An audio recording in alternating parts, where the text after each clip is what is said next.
The London Marathon is one of the biggest sporting events held in the UK every year. As many people know, I've run 10 marathons, including 7 London marathons.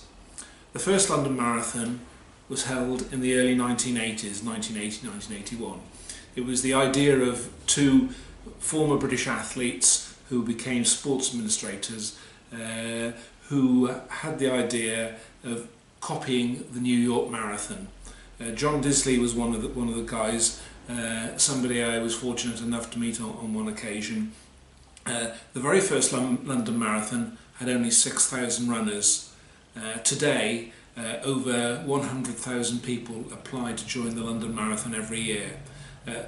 And there are only 40,000 people who get guaranteed entries to the marathon. You get all sorts of people taking part in the marathon, from the elite male runners, that's the very best male and female runners. You'll have wheelchair racers, you'll have disabled athletes, people with only one limb or people who are visually impaired. In fact, one year I was a guide runner for a visually impaired guy, and we ran the marathon raising money for blind guide dogs for the blind. Last year they had their 1 millionth finisher in the London Marathon. So all the races, the total number of finishes added together, so over 1 million people have finished the London Marathon in the last 35 years. The London Marathon was held this last weekend, and the winning time was around about 2 hours and 5 minutes. The race starts in Greenwich, which is on the south side of the river, and the runners run along the south side of the banks of the River Thames until they get to Tower Bridge.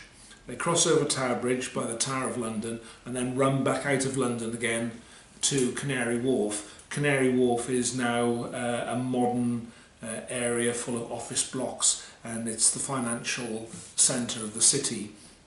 When I first ran, Canary Wharf was a desolate place with no buildings. It was just derelict land, but now it is a modern part of the City of London. After the runners finished in Canary Wharf, they turn round and they run back in the opposite direction, past the Tower of London again, and then they run along the banks of the River Thames, through Trafalgar Square, and run along Birdcage Walk in front of the Buckingham Palace, and they finish on the Mall. Why do people run the marathon?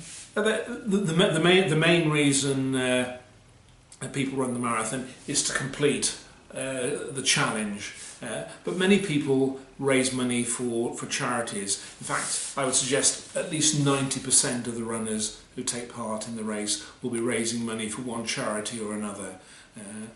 I ran for a number of different charities, as I mentioned, Guide Dogs for the Blind, leukemia research, and on one occasion I ran for a boy with physical disabilities who needed a new wheelchair in the area where I lived.